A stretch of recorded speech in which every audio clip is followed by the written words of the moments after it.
తాకట్లో ఉన్న మీ బంగారాన్ని విడిపించి ఆ రోజు ఆన్లైన్ రేటుకి కొంటాం. Sharma gold company. తాకట్లో ఉన్న మీ బంగారాన్ని విడిపించి ఆ రోజు ఆన్లైన్ రేటుకి కొంటాం. Sharma gold company. నమస్కారం, సుమన్ టీవీకి స్వాగతం. నేను మానస. ఈ రోజు మనతో పాటు ఉన్నారు ప్రముఖ జ్యోతిష నిపుణులు, ఎనర్జీ వాస్తు స్పెషలిస్ట్, శ్రీ విద్య ఉపాసకులు శ్రీమతి జయప్రద గారు. వారితో మాట్లాడదాం. ఈ మాసం అంటే ఆగస్టు మాసానికి సంబంధించిన ద్వాదశ రాశుల యొక్క మాస ఫలితాల గురించి మనం తెలుసుకుందాం. అమ్మ నమస్కారం. అమ్మ నమస్తే అమ్మ. శ్రీమాత్రే నమః. అమ్మ, ఈ మాసం ఆగస్టు మాసం, ప్రత్యేకించి శ్రావణ మాసం కూడా అందరూ మహిళలు కూడా చక్కగా పూజలన్నీ చేసుకుంటూ ఉన్నారు. మరి ఈ శ్రావణ మాసం యొక్క విశిష్టత గురించి, అలాగే ఈ మాసంలో ఉన్నటువంటి గ్రహస్థితి గురించి ముందుగా తెలియజేయండి. తప్పకుండా నాన్న. ఈ మాసం ఒక విశిష్టత ఏంటంటే, శ్రావణ మాసం అనగానే మన అందరికీ, మహిళలందరికీ ఎంతో ఉత్సాహం ఉంటుంది. ఎందుకంటే కొత్త కొత్త చీరలు తీసుకురావడం, అలంకరణలు, ఇల్లంతా శుభ్రంగా చేయడము. ఎంత బిజీ ఉన్నా సరే ఈ శ్రావణ మాసంలో మాత్రం ప్రతి ఒక్క మహిళ ఇల్లుని శుభ్రంగా చేసుకుంటుంది. ఇల్లు శుభ్రంగా చేసుకోవడం, పూజ, వరలక్ష్మి వ్రతము, నోములు. అసలు శ్రావణ మాసము అనే పేరు వినగానే మనసుకు చాలా ప్రశాంతత వస్తుంది. ఎందుకంటే ఈ మాసం శ్రావణ నక్షత్రం మీద వస్తుంది. శ్రావణ నక్షత్రం అంటే చంద్రుడు ఒక అధిదేవత ఆ నక్షత్రానికి. అందువల్ల ఏంటంటే మానసికమైన ఆనందం, ఉల్లాసం, ఉత్సాహం ప్రతి ఒక్క మనిషిలోనే ఉంటుంది. అయితే ఈ శ్రావణ మాసంలో మనం చేసుకునే నోములు, పూజలతో ఒక ఎత్తు అయితే, శ్రావణ మాస విధి విధానం ఏంటంటే శ్రావణ పురాణం అని ఉంటుంది, అది వినడము. రెండోది ఏంటంటే ఈ శ్రావణ మాసంలో ఎక్కువ అన్నదానం చేయడం చాలా మంచి విశిష్ట ఫలితం. ఎంతవరకు ఎవరికి ఎంత తోచితే అంత అన్నదానం చేస్తూ ఉంటే చాలా మంచిది. కుదిరితే చాలా ఎక్కువ మందికి అన్నదానం చేయడం, కుదరకపోతే కనీసం ఒక మనిషికైనా అన్నదానం చేస్తూ ఉండాలి. లేకపోతే కనీసం మూగ జీవాలకైనా అన్నదానం చేయాలి. పక్షులకి, తర్వాత కుక్కలకి, కోతులకి, వీళ్ళకి కూడా ఆహారం పెడితే కూడా చాలా మంచి ఫలితం వస్తుందట. అది ఎంతో గ్రహశాంతి, గ్రహ నివారణ అవుతుంది. ఎందుకంటే మన జాతకంలో ఉండే ఏదైతే గ్రహాలు ఎలా ఉన్నా, ఎలా జరిగినా, ఎలాంటి ఇబ్బందులు ఉన్నా, మనకు కొంతమంది జాతకం తెలుస్తుంది, కొంతమంది జాతకం తెలియదు. కొంతమంది సో నాకు జాతకం ఉందండి, నాకు జాతకం లేదండి అంటారు కొంతమంది. ఎందుకంటే పుట్టిన తేదీ, సమయం కరెక్ట్గా ఉంటేనే జాతకం తెలుస్తుంది. ఇవి లేని వాళ్ళకి ఈ శ్రావణ మాసం అంతా కూడా అన్నదానం చేసిన, ఏదైనా వివాహం అవుతున్న కన్యకి పసుపు కుంకాలతో పాటు మంగళసూత్రాలని, పట్టు వస్త్రాలని దానంగా ఇస్తే కూడా చాలా చాలా మంచి ఫలితాలు, శుభ ఫలితాలు వస్తాయి. సో ఈ మాసంలో ఎక్కువగా మనం ఈ దానం ఎందుకు చేసుకోవాలంటే, గ్రహస్థితి గోచారీత్యా అంత అనుకూలంగా లేవు గ్రహాలు ఇవి. చాలా 9 గ్రహాలు కూడా మనకి కొన్ని రాశులకి ప్రతికూలంగా పనిచేస్తున్నాయి, కొన్ని రాశులకి మిశ్రమ ఫలితాలను ఇస్తున్నాయి. పూర్తి శుభ ఫలితాలు ఏ ఒక్క రాశికి ఇవ్వట్లేదు. అన్నీ ఒక గ్రహం అనుకూలిస్తే మిగతా గ్రహాలన్నీ ప్రతికూలంగా ఉన్నాయి. అప్పుడు ఒక గ్రహం అంటే మనం ఒక పూట భోజనం శుభ్రంగా దొరుకుతుంది, మిగతా 2 పూటల భోజనం దొరకట్లేదు అంటే అది కష్టమే కదా. అలాంటి పరిస్థితి ఈ జాతకంలో ఇప్పుడున్న గ్రహస్థితి అందరికీ అలా నడుస్తుంది. అందుకే ఏంటంటే ఎవరికి ఎలా ఉన్నా ఇది చేస్తూ ఉంటే వాళ్ళకి అంతా అనుకూలంగా ఉంటుంది. అయితే మనం ఈ గోచారీత్యా మన గ్రహాలన్నీ అనుకూలంగా చూసుకుంటే, రవి, బుధుడు కర్కాటక రాశిలో ఉన్నారు. ఆగస్టు 14 వరకు రవి భగవానుడు కర్కాటక రాశిలో ఉండి తర్వాత సింహరాశిలోకి వెళ్ళిపోతారు. సో బుధుడు, రవి కలిసి ఉండడం ఒక విధంగా మంచి అయితే, ఒక విధంగా చెడుకున్న ఫలితాలు ఉంటాయి.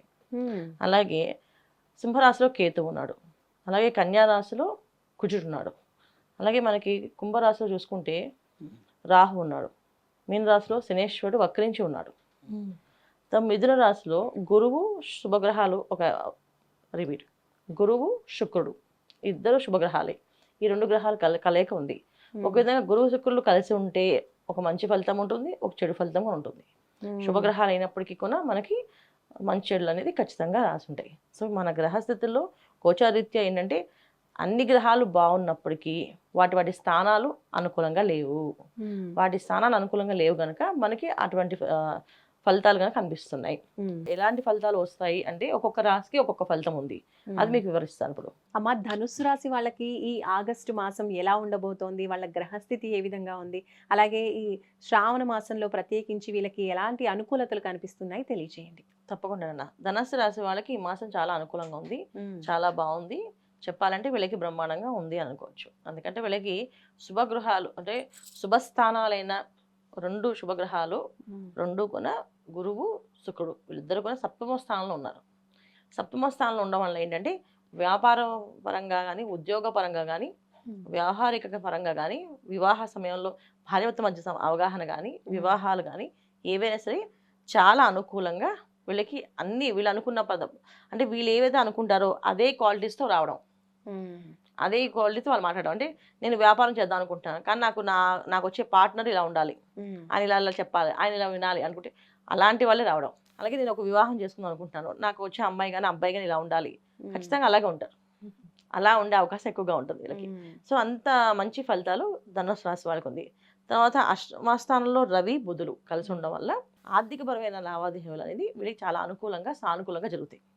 అంటే వ్యవహార విషయంలో కానీ ఆర్థిక విషయంలో కానీ చాలా సానుకూలంగా. ఇప్పుడు ఏదైనా బ్యాంక్ లోన్ పెట్టారు, ఆ లోన్ అనేది వీళ్ళకి అనుకూలంగా వచ్చే అవకాశం ఉంటుంది. వీళ్ళు ఎంత ట్రేడ్ చేస్తే మొత్తం ఆ అమౌంట్ వచ్చేటట్టుంది.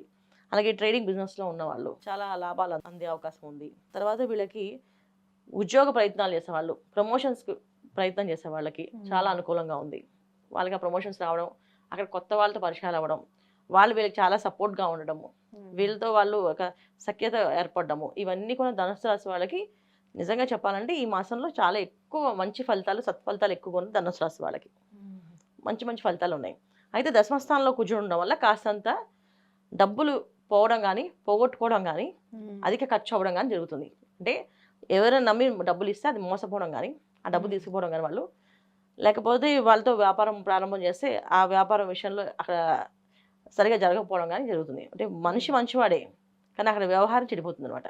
సో దశమస్థానంలో శుక్రుడు ఉండడం కొంచెం అంతా ఇది ప్రతికూలంగా కనిపిస్తుంది వీళ్ళకి. ఈ ప్రతికూలత ఎలా ఉంటుందంటే ఏ వస్తువైనా పోగొట్టుకోవచ్చు, లేదా ధనమైనా పోగొట్టుకోవచ్చు, లేదా అధికంగా ఖర్చు పెట్టచ్చు. ఇక్కడ ₹1 ఖర్చు అవుతుంది, అక్కడ ₹10 ఖర్చు అయ్యే అవకాశం ఎక్కువగా కనిపిస్తుంది. ఒక వివాహం అనుకున్నారు, అది 10 లక్షలు అనుకున్నారు, అది 20 లక్షలు అవ్వచ్చు. అలా అధిక ఖర్చు అనేది కనిపిస్తుంది. సో అందుకని ఏదైనా వేసుకున్నప్పుడు బడ్జెట్ తను జాగ్రత్తగా వేయడం, దానికి ఒక క్రమశిక్షణగా ఫాలో చేయడం చేసుకుంటే చాలా ఉత్తమ ఫలితాలు. మన వాళ్ళే కదా నమ్మి ఇస్తే మోసపోయే అవకాశం కూడా ఉంది. సో ఇంట్లో వాళ్ళు నమ్మిన వాళ్ళే మోసం చేసే అవకాశం ఉంది, కానీ జాగ్రత్తగా ఉండాలి ఈ ధనుసు రాశి వాళ్ళు. మిగతా విషయాన్ని కూడా వీళ్ళకి చాలా అనుకూలం. అమ్మా, ఇప్పుడు ధనుసు రాశి వాళ్ళు ఈ మాసంలో ఇంకా ఎలాంటి పరిహారాలు పాటించాలి, అనుకూలత పెరగడం కోసం ఎక్కువగా ఏ ఆలయాల్ని దర్శించాలి తెలియజేయండి. శ్రావణ మాసం అంతా గురువారాలు, శ్రావణ గురువారాలు, శుక్రవారాలుగా మనం అందరం పూజ చేస్తాం. వీళ్ళు గురువారాలు కొన్న లక్ష్మీనారాయణ ఆరాధించడము, తులసి మాలలు స్వామివారికి సమర్పించడము, తులసి దళాలతో స్వామివారికి అభిషేకం చేయించడము, అర్చన చేయించడము చేస్తే చాలా చాలా విశేషం ఫలితాలు. అంటే సుగంధ ద్రవ్యాల పొడి వేసి అభిషేకం చేస్తారు, దాంట్లో కొంచెం తులసి దళాలు వేసి చేస్తారు అభిషేకం. అలా స్వామివారికి అభిషేకం చేయించుకోవడం, పూజ చేయించడం, రుద్రాభిషేకం కానీ, తర్వాత వెంకటేశ్వర స్వామి గుడికి వెళ్తే అక్కడ స్వామివారి దగ్గర అలంకరణ అభిషేకము చేయించడం కానీ, అర్చన చేయించడం కానీ చేస్తుంటే చాలా మంచి ఫలితాలు వీళ్ళకి ఇంకొంచెం ఉత్తమమైన ఫలితాలు అందుతాయి అన్నమాట. ధన్యవాదాలమ్మా, నమస్కారం. నమస్తే అమ్మా, శ్రీమాత్రే నమః. చూసారు కదండి, ఇది ధనుస్సు రాశి వారి ఆగస్టు మాస ఫలితాలు, పాటించవలసిన పరిహారాలు. చూస్తూనే ఉండండి సుమన్ టీవీ. సరే.